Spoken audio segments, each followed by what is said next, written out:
Hello, today we're going to talk about artist Ted Harrison, who was a British Canadian painter, and he was known for his very colorful landscape paintings of Canada in an area called the Yukon, where there was beautiful mountains and hills, animals, and very unique, interesting people. So I'm going to hit play here to show you some of his paintings, and you'll see lots of different kinds of lines for the hills and the mountains and the land, sometimes the ocean. He often made the skies very beautiful with lots of different colors because he lived where you could see the northern lights, which is when the atmosphere gives off these gases that look like they're dancing, and they're in blues and purples and greens and golds. So there's just a few of his artworks. He doesn't paint mountains, gray or black or green in the hills. He uses lots of different bright colors, like blues and purples, reds, oranges, yellows, pinks. So we're gonna make some wavy, curvy lines in our artwork today. So I'm going to turn this around towards me so that you can see what we're going to do today.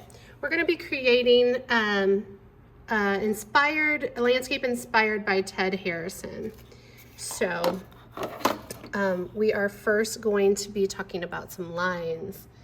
And if you want your family to kind of tear or cut some templates that have some curves on them, you can, or they can just help you kind of make those curvy lines when you're painting. But you're going to need your paint and a white paper. Whatever paint is left over is what we're going to use, no worries. We're going to go ahead and paint in his style. So we're going to think about the mountains and hills, valleys, and then the sun. The sun was always in his artwork, whether it was a little sun or a big sun. Okay. So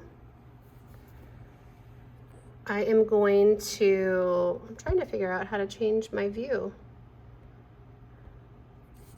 So I'm going to end this video, and I'm going to go ahead and I'm going to continue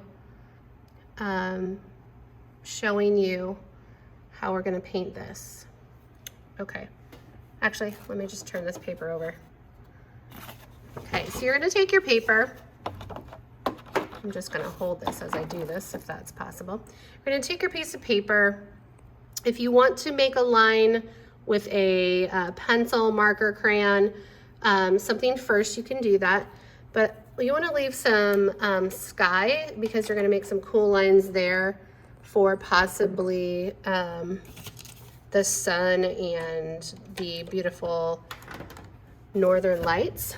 So I'm going to go down here to my paper, and I'm going to actually make like kind of a mountain shape. You can make 2 or 3. You can make any that you would like.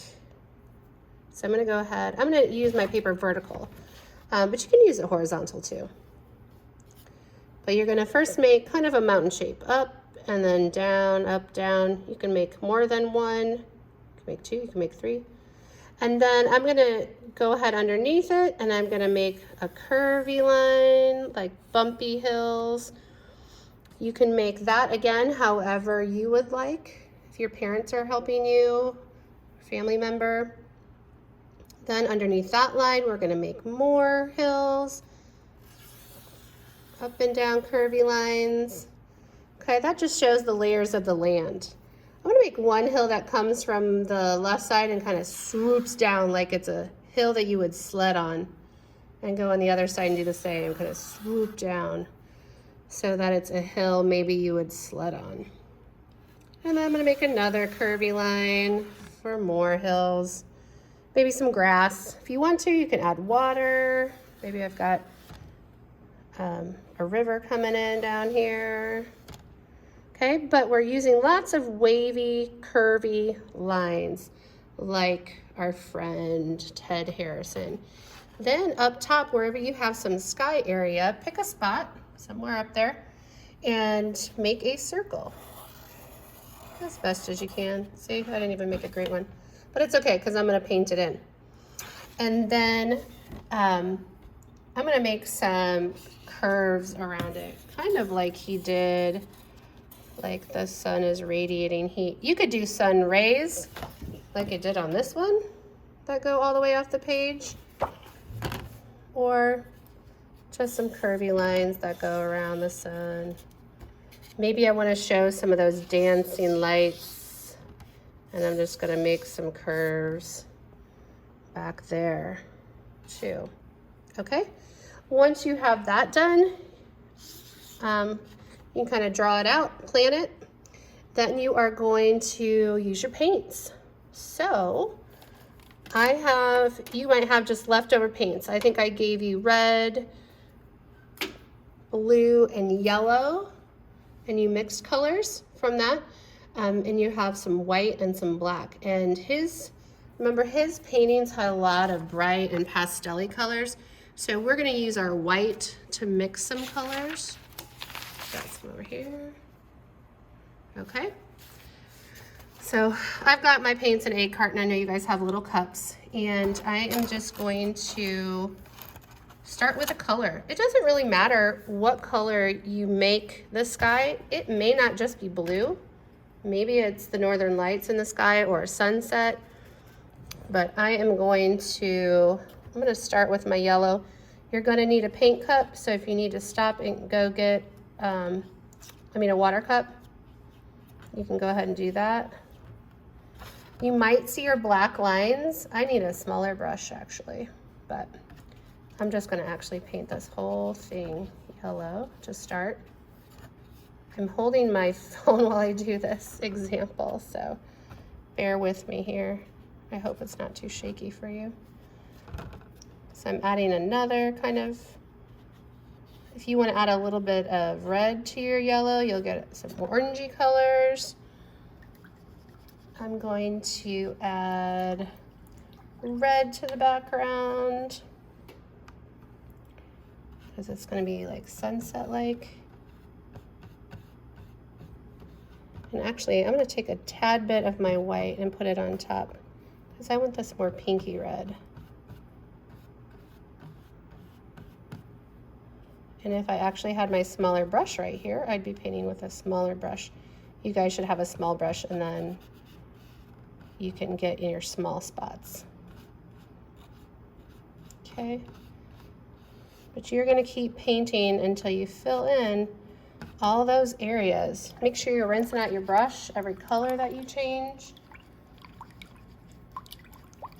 And I'm going to pick my next color. I'm going to do some blue mountains.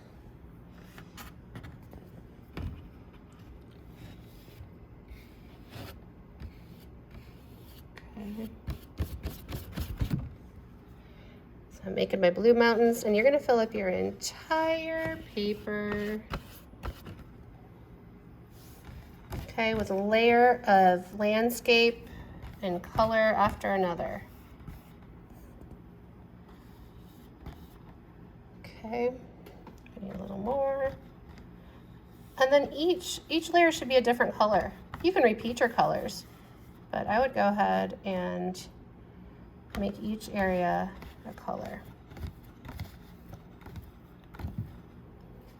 Okay, so this is the start of mine right here. Okay, but I'm going to show you some examples of some other ones. I have a picture here of Ted Harrison. I believe he passed away in 2015. So here are some examples of a couple of our other students and their layers of colored landscape. Here's one of my examples just to start. I did some blue sky, yellow mountains, I did some red hills, purple, then green, then I did some water.